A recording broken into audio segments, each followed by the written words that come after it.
ఇదే ఇదే శ్రీరంగగిరి, ఇదే ఆనందలహరి. ఇదే ఇదే శ్రీరంగగిరి, ఇదే ఆనందలహరి. గోదాతాయార్ శ్రీరంగనాథుల విలాస వికుంఠ నగరి. గోదాతాయార్ శ్రీరంగనాథుల విలాస వికుంఠ నగరి. చిన్న జీయరుల ఆశీసులతో ధనంజయుల సంకల్ప బలముతో, చిన్న జీయరుల ఆశీసులతో ధనంజయుల సంకల్ప బలముతో రూపుగొన్న నగరి. ఇది శ్రీరంగగిరి, రూపుగొన్న నగరి. ఇది శ్రీరంగగిరి, సందర్శనానందకరి. ఇది శ్రీరంగగిరి, సందర్శనానందకరి. రంగగిరి ఆనందకరి, రంగగిరి ఆనందకరి. రంగగిరి ఆనందకరి, రంగగిరి ఆనందకరి. రంగగిరి ఆనందకరి, రంగగిరి ఆనందకరి. ఓం అస్మద్గురుభ్యో నమః. దూర్వాదల ప్రతిమయా తవ దేహ కాంత్యా గోరోచనా రుచిరయా చ తథేందిరాయా ఆసీదనుజ్జిత శిఖావలకంఠ శోభం మాంగళ్యదం ప్రణమతాం మధువైరిగాత్రం.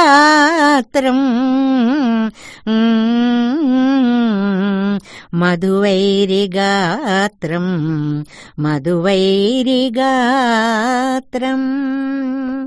ప్రియ భగవద్బంధువులారా, ఈరోజు మనం 22వ పాసురంలో అడుగు పెడుతున్నాం. ఏ పాసురంకి ఆ పాసురంలోనే ఒక విలక్షణార్థాన్ని అమ్మ ఎలా అందిస్తోందో, అంతరార్థాలు ధ్వన్యార్థాలు ఎలా ఉన్నాయో దిక్సూచిగా మాత్రం కొంచెం కొంచెం ఆస్వాదిస్తున్నాం.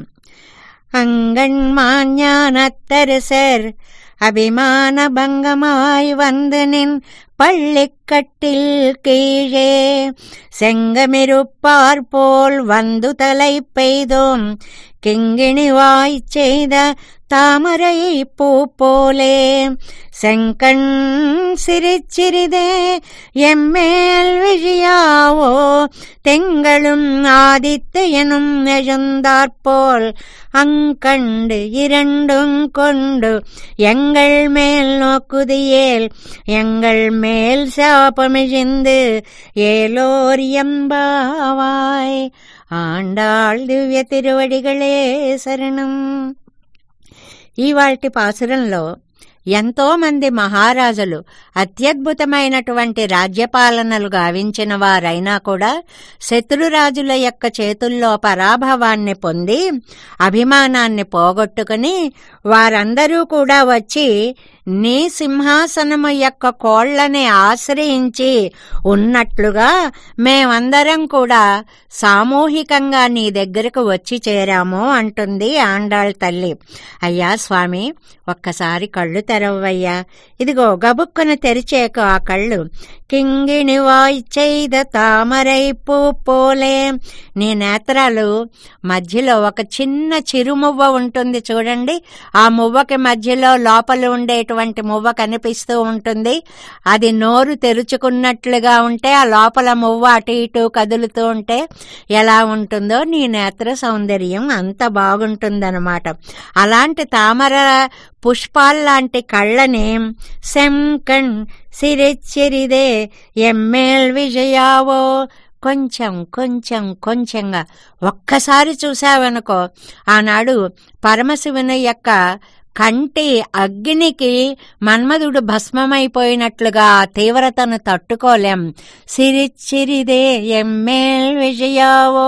కొంచెం కొంచెంగా నువ్వు కళ్ళు తెరవవలసినది. నీ కళ్ళు ఒక చంద్రుడిలాగా సూర్యుడిలాగా కూడా దేదీప్యమానంగా మెరిసిపోతూ ఉంటాయి. అలాంటి కళ్ళని నువ్వు మా మీద ఒక్కసారి దృష్టిని ప్రసరింప చేశావు అంటే మా శాపాలన్నీ పోతాయి అని చాలా విశేషమైనటువంటి అర్థాలు ఉన్నటువంటి పాసురం. దీన్ని మనం ఇందులో తింగళం ఆదిత్యనము అని ఒక్కదాన్ని తీసుకున్నామనుకోండి, ఏకకాలంలో సూర్యుడు చంద్రుడు ఉండరు. అది ఎలాగా రామానుజులకి సమన్వయము అంటే, శ్రీభాష్యాది గ్రంథాలను అనుగ్రహించేటప్పుడు సూర్యుడిలాగా మెరిసిపోతూ ఉంటుంది వారి యొక్క ముఖ మండలము. భగవద్విషయాది గ్రంథాలను చెప్తూ ఉన్నప్పుడు ఆ రసాస్వాదనలో చంద్రకాంతలీనుతూ అత్యద్భుతంగా ఉంటుంది ఆ ముఖ మండలము అనేటువంటిది అన్నమాట. అలాంటి కళ్ళని మా మీద నువ్వు గనక ఒక్కసారి మా వైపు తిప్పి కొంచెం కొంచెం తిప్పావంటే మా శాపాలు పోతాయి అంటే ఎంతమంది శాపాల వృత్తాంతాల్లో ఈ పాసురంలో మనకి ఉదాహరణలుగా కనిపిస్తాయి. రుద్రుడు ఎలాగైతే బ్రహ్మ తలని నరికినప్పుడు ఆ కపాలం చేతికి అంటుకుపోతే ఎలాగా ఇది ఎక్కడ ఊడిపడుతుందా అని తిరుగుతూ ఉంటే బదరీ క్షేత్రం వచ్చేటప్పటికి బదరీనాథుని యొక్క అనుగ్రహం వల్ల ఆ బ్రహ్మ యొక్క కపాలం అక్కడ ఊడి పడింది అనేటువంటి వృత్తాంతం మనందరికీ పెద్దల వల్ల తెలిసిన విషయమే కదా. ఇలాంటి శాపాలు 7-8 విషయాలను మనకు వ్యాఖ్యానంలో అనుగ్రహిస్తారు. మరి ఇవాల్టి దివ్య దేశాన్ని మనం చెప్పుకోవాలి అంటే తిరుమాలిరుంసోలై దివ్యక్షేత్రం అండి. అత్యద్భుతమైనటువంటి క్షేత్రం ఇది. నిజంగా తిరుమాల్ ఇరుంసోలై వ్యామోహమూర్తి అయినటువంటి పరమాత్మ కొలువు తీరినటువంటి తోటల ఉద్యానమయమైనటువంటి అత్యద్భుతమైనటువంటి పెరుమాళ్ల సన్నిధి అది అన్నమాట. మలయధ్వజుడు మొదలైనటువంటి రాజులందరూ, ఇవాళ రాజుల ప్రస్తావన వచ్చింది కాబట్టి మలయధ్వజాది రాజులందరూ కూడా ఈ పెరుమాళ్లకి ఎంతో కైంకర్యం చేశారు అని చెప్పుకుంటారు. మరి మన శ్రీరంగగిరి వైభవానికి వచ్చేసామనుకోండి, ఒక్కసారి మనందరి శాపాలు కూడా తీరిపోతాయండి. ఒక్కసారి గోదా రంగనాథుల స్వామి యొక్క ఆ దివ్య దర్శనం అయిందా, ఏదో తెలియనటువంటి ఒక ఆత్మ తృప్తి మనకి, దివ్యానందం మనకి కలుగుతుంది. ఇలాంటి ఈ రంగగిరిని స్థాపించినటువంటి మన డాక్టర్ గారు 3 స్కూల్స్ని అడాప్ట్ చేసుకున్నారండి. అంటే భగవద్ రామానుజులు ఎలాగైతే సమతామూర్తిగా ఉండి అందరి ఎడలా కూడా తమ విశాల భావాలను చూపించారో, అలాగే మన రామానుజ సేవా ట్రస్ట్ కూడా 3 పాఠశాలలను అడాప్ట్ చేసుకోవడం అంటే అది మాటలండి. వాళ్ళందరికీ కావలసినటువంటి పుస్తకాలు కానీ, లేకపోతే వారికి కట్టేటువంటి ఫీజులు కానీ, వారికి ఇవ్వాల్సినటువంటి యూనిఫామ్స్ కానీ, అబ్బో ఎన్ని చేస్తున్నారంటే ఇంత మంచి సంస్థలోన మనందరం సభ్యులం అనే ఆనందం ఒక్కొక్కసారి ఉప్పొంగిపోతూ ఉంటుందన్నమాట. అలాంటి కైంకర్యాలు, సేవా కైంకర్యాలు చేసేటువంటి మన డాక్టర్ ధనంజయ్ గారు ఏర్పాటు చేసినటువంటి శ్రీ రామానుజ సేవా ట్రస్టు ఇంకెన్నో ఎన్నో ఎన్నో అద్భుత కార్యక్రమాలు, సామాజిక సేవలు చేస్తోంది. రామానుజుల సమతా దర్శనంలాగే మన ట్రస్టు కూడా సమతా దర్శనాన్ని చూపిస్తోంది. రండి ఒక్కసారి ఆ ట్రస్ట్ చేసేటువంటి కార్యక్రమ వివరాలన్నీ చూడండి, ఆనందించండి, గోదారంగనాయకులను దర్శించండి, వారి కరుణా కటాక్షాలని చక్కగా పొందండి. జై శ్రీమన్నారాయణ.